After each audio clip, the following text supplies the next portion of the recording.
great combination of size and speed. It's the speed on display here. Jump ball. Makes the grab. It's a touchdown. I cannot believe what I just saw. Welcome into the Deseret News Rewind 5A Championship Review Show. Dusty Litster and Dane Stewart. Vince Francis behind the camera. And what a game. I mean, when we go through the stats, Dane, what this game tells you is that it was a 17-10 ball game with a team with a few turnovers. And this game played out differently than either one of us thought of. First of all, my 45-point over-under was really good. Yeah. I mean, I thought I was kind of foolish. Maybe even high. How about that? It was way high. What an interesting ball game. For Lone Peak, they scored 10 points in the first half and shut out in the second half. And I don't think if you watched that first half of the ball game, you never would have guessed that would happen. Yeah, it was really interesting. I mean, we talked at halftime a little bit, and Lone Peak didn't have a lot of balance. And as that game played out, you understood why. Bingham, I think they came out to send a message that not going to run on us. Not many teams have. And I think that played out in the end. The Bingham offense was pretty balanced in the first half. Second half, they didn't need to be quite so much, but it was do what you need to do to win the ball game. And it was a team that had a lot of motivation this season, and it played out, and they ended up walking away with a ring. A lot of times when you watch games, what you find out is that there's missed opportunities. Yeah. And a missed opportunity for Lone Peak, obviously we're going to go to late in the third quarter, driving down the field on a drive of which, I love what Dakota Hansen did. Yeah. Dakota Hansen gets brought down just short of the sticks on the 4th and inches. He points to the sideline. He's telling Coach Maurer, we're this close. And when Coach Maurer says, no, we're punting the football. Our defense is playing well enough. We're punting the football. Dakota Hansen lost it to the extent that a high school kid can lose it on his coach. Yeah. Loses it. And Coach Maurer, I think he let it sit. Like, okay, we'll take a timeout. Let's think about this. Goes for it. Dakota Hansen picks it up. Now, it was like 18 plays later. It was quite the drive. Yeah. Get down the field on third down. You run the wheel route with McChesney. And I think for Dakota, he expected the safety to be there, and he wasn't.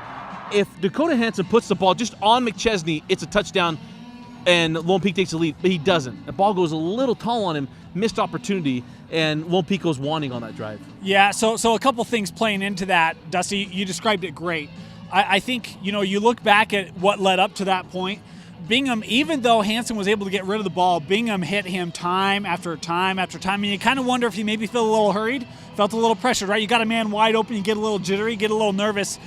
He misses the throw. The very next play is a 4th down, and they again look to the end zone. This time the safety's in place, able to pick it off.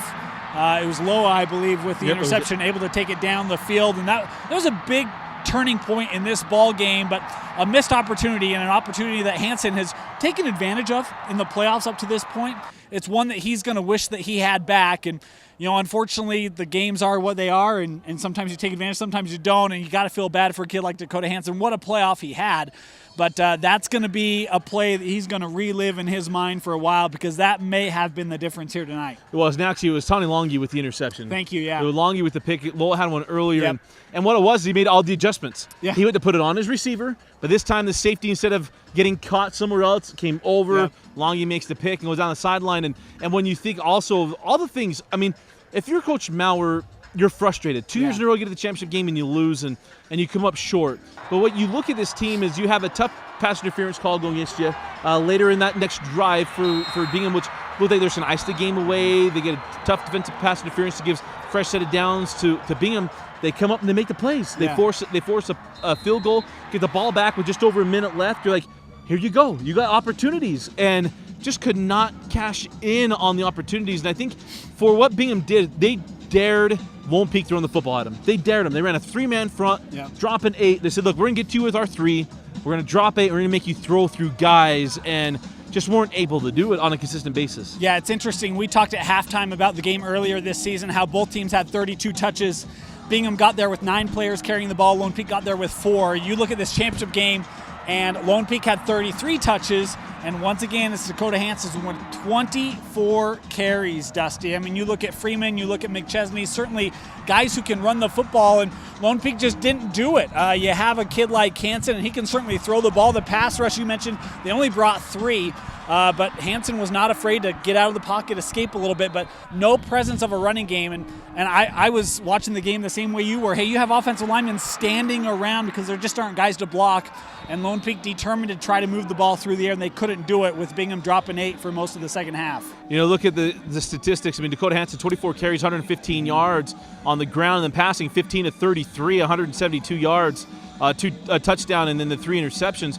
Only sacked twice. A lot of that's because of his ability to get out of the pocket. Yep. I mean, you look at what you were able to do for Bingham. I mean, just able to get after Dakota Hansen, get him off his spot and be able to get after him. I mean, but what you were able to do to Jackson McChesney, really leave him just – I mean, they neutralized him. They neutralized Jackson McChesney, and how much of that is Bingham and how much it was the game plan and just unable to get him the football? I think it's a mix of both, but when you look at that, I mean, you mentioned 172 yards passing for Dakota Hansen. 60 of those came on 2 plays to Tyler McPherson.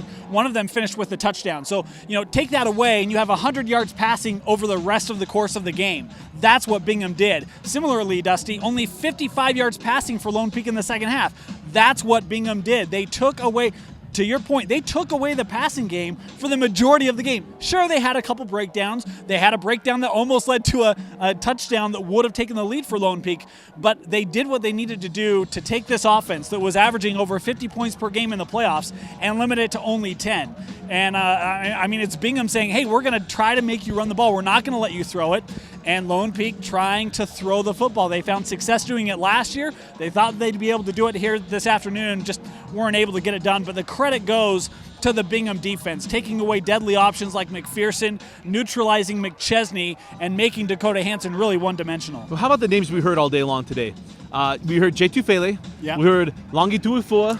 We heard Ata Ata all day long. Those were the names over and over and over again of our deep-throated PA man, Mr. Jeff, over and over today. And I thought outstanding. And when you look at the statistics for the Bingham offense, okay, I was a little off on Daniel Loa. He didn't have 30 carries, only 9 carries for 63 yards. But I thought high praise from his coach after the game, talking to him about Daniel Loa. And he said, look, he is the 5 MVP.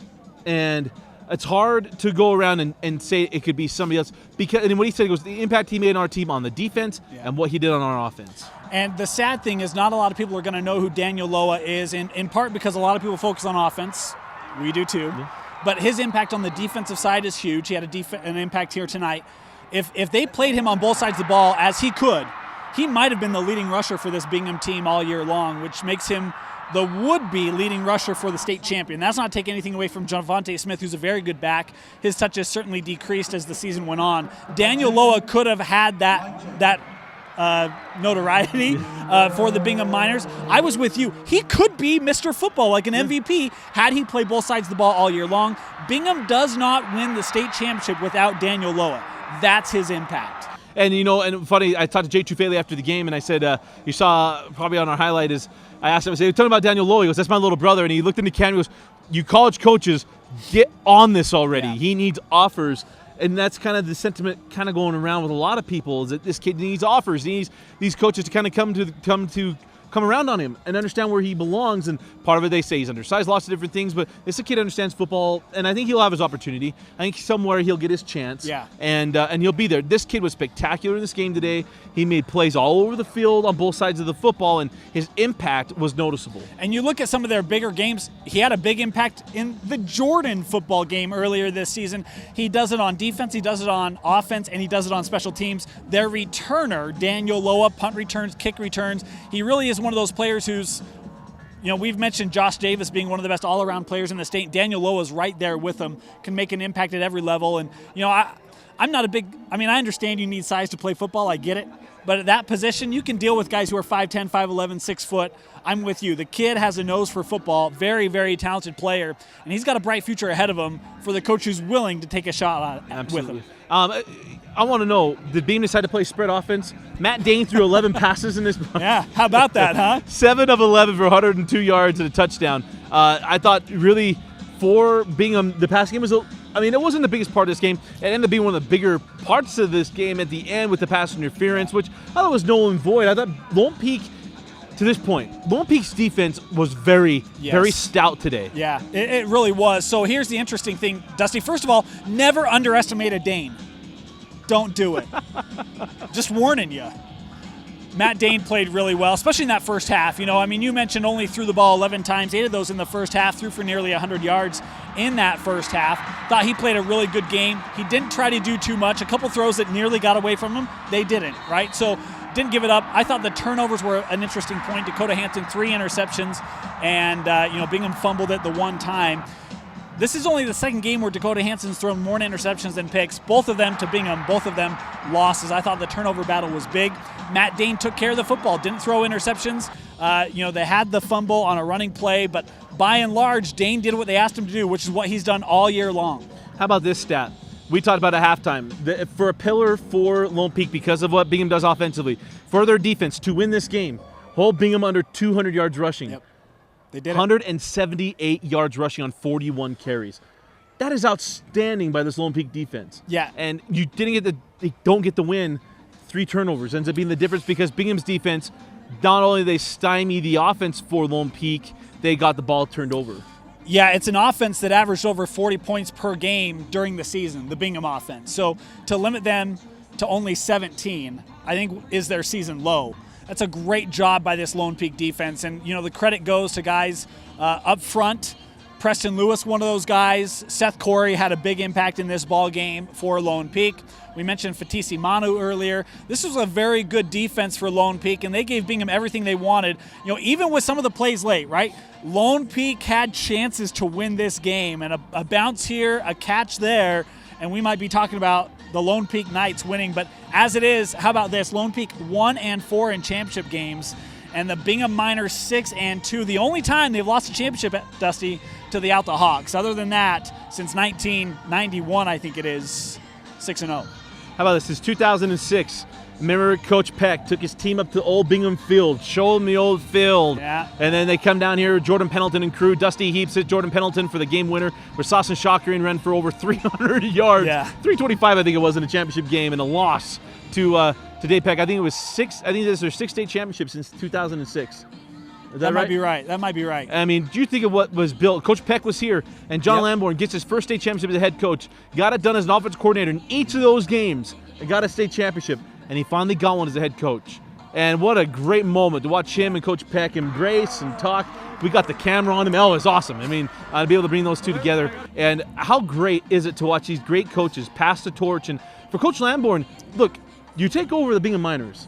This is a well-oiled machine that you were handed by Dave Peck. And he talked about after the game, he said, look, you don't understand the pressure these kids were under. Yeah. Forget the kids. The pressure that he is under. He's got to live at the Little Leagues on Saturday, because that's what Dave Peck did. Yep. You've got to bring the talent in. You've got to not only bring them in, you got to coach them up. Not only coach them up, you have to win region titles. That's not good enough. You got to win state championships. You got to live at Rice Eccles Stadium, and you got to play in this game, and you've got to win it. That's the expectation. And when you don't get to the state championship game, it is a disappointment. There's a lot of great things about owning a Ferrari. But there's a lot of nerves about owning a Ferrari, right? You don't want it to get scratched. You don't want it to get dinged. You don't want to wreck it. I mean, it's great to say, oh, man, if I could coach the Bingham Miners, life would be sweet. Sure, but there's a lot of responsibility. And to your point, Coach Lamborn, his second year at the helm, his first state title, he's certainly been there as a coordinator, but there's something different about when you do it for your own. And look, we've talked about the talent on the Bingham Miners on both sides of the football, Loa, Tufele, Peppa, right? I mean, there's a lot of kids. I mean, even Tui Fua is going to go to a Power 5. There's a lot of talent there. And when you don't win state championship, there's a lot of pressure. There's something great about owning a Ferrari. There's a lot of pressure with maintaining and owning a Ferrari. The good thing is he had all the mechanics stay with him. That's right. The pit crew stayed when Coach Peck left, and he had a lot of help, and he got the job done. Now let's look at the Lone Peak Knights as well. 2 years in a row, 2 years come up short, and Coach Maurer is seeing a lot of talent moving through now. This is now an understanding for Coach Maurer and Lone Peak, turning over a lot of talent. A lot of these guys were part of this team a year ago as well, and you got the pays up front. You got a lot of guys moving on. What do we see from Lone Peak moving forward? Do they continue to move forward? Because this is a team, as you mentioned, 1-4, the state championship games. But they've been to Rice Eccles a whole bunch since 2010. It's going to be the question around Lone Peak next year is where does the senior leadership come? Because this squad very heavy on seniors and seniors that made big impacts for 2 years, really. And so that's going to be the task ahead of Coach Maurer, and going to be interesting. I mean, Skyridge is built. Their first year was this year, but you see kids maybe flocking away a little bit. I do know this. Coach Maurer is a whale of a coach, and you can look at how he's played Bingham the last 2 years to understand that this guy knows football. I have no doubt that Lone Peak is going to be very competitive next year. But it's going to be interesting, how do they replace a lot of this senior leadership? Because you look at guys like McChesney, McPherson, look at Hanson, Corey, Lewis. These guys are all going to be gone. So there are going to be questions around Lone Peak next year, but they've got the right guy at the helm to provide the leadership in their captain, Coach Maurer. Tell you this, you don't win Region 4 2 years in a row. That's right. Without knowing what you're doing. He's got a good defensive staff on hand as well. You have a talent pool at Lone Peak that's unlike any other. Yeah. And because, to your point about Skyridge doesn't go into Lone Peak boundary. So there's a lot that goes there. I mean, you got Coach Wooten at Pleasant Grove, but again, it doesn't go into Lone Peak boundary. So there's a lot of things that happen there. It's going to be very interesting to watch what happens, because right now Region 4 has got some outstanding coaches. But not only that, we got realignment coming. That's right. It's going to be 6A next year. Yep. So we're going to watch a lot of change, and where that's going to go will be so interesting. But what we know right now, the reigning kings of the final year of 5A football, as we know it, are the Bingham Miners. They have been the kings since 2006, and congratulations to Coach Lamborn and the Miners. Top of the mountain, the revenge tour complete, as named by the kids. I thought that was a great story. But they got the job done. They are the 5A state champions. Congratulations to the Bingham Miners at getting the job done, and congratulations to Lone Peak on another outstanding year, just short. But it's the Bingham Miners. Dane, your final thoughts on this championship game in the Bingham Miners? Well, I think, we saw Bingham do what Bingham does. It's run the football, they limit their turnovers, and really lock you down defensively. Folks, something special about this team, and his name is Jay Tufele. Check out this kid. He's going to make major news come February. He's a kid that's going to make the state proud, make the Bingham Miners proud. But the Miners, look, they were tapped as the preseason #1 squad. Never easy to do it when you're preseason. They ran the season going undefeated, defeated the Lone Peak Knights twice. So I think they are the best team in 5A. They beat all the good teams to prove it. But that being said, it's a team that we'll have to reload for next year. We talked about all the seniors leaving for Lone Peak, quite a few leaving for Bingham as well. But Coach Lamborn, look, he's got the Ferrari heading in the right direction. Absolutely. And you talk about Jay Tufele. This is a kid you're going to watch play on Saturdays for a very, very long time. And when you talk about a lot of these teams and these dynasties, one of the things that they were chanting down the field is a modern-day dynasty. They said, hey, we want to be a modern-day dynasty, and they are. But what happens a lot of times, you somewhat, I don't want to say demonize, because I think that's the right word, but sometimes we watch them, we want to watch them fall. But folks, when you watch these kids move on, they go on to big programs. And for Jay Tufele, if he doesn't stay in state, you got to cheer this kid on. He's going to go on to play for either Jim Harbaugh or Urban Meyer, supposedly. Now, that's not from any inside information, but you'd understand why. But he's going to go on, he's going to represent the state, and he's going to do an outstanding job. And a lot of these kids are going to move on and play very, very good football. Follow them and support them no matter where they go, because so many of these guys are going to move on and show what kind of football is going on in the state, because it's only getting better. We get a chance to watch it so closely and understand where it's been. In the 10 years we've watched this state, it has changed drastically. Absolutely drastically, and it's been a pleasure and an honor to do so, and it's because of the coaches that spend time with these kids, change their lives, and we watch it change right before us, and it is an honor and a privilege to do so, and we love bringing it to you because we're passionate about it. Right. We love watching kids like this move on, and we know next year, as hard as it is to see some of these guys move on, next year there'll be new stories. And within 5A, well, 6A, and 5A and 4, however it's going to go, we're going to be able to cover it and bring it, but it's a bittersweet time as we do these championship review shows, because we know the football season's coming to a close, in the 5A year as we know it certainly comes to a close. But it's been our pleasure bringing it to you here on Deseret News Rewind. For Vince Francis and Dane Stewart, I'm Dusty Litster. Thanks for joining us. Congratulations to the Bingham Miners, the 5A state champions, and thanks for watching the Deseret News Rewind 5A championship review show right here on DeseretNews.com.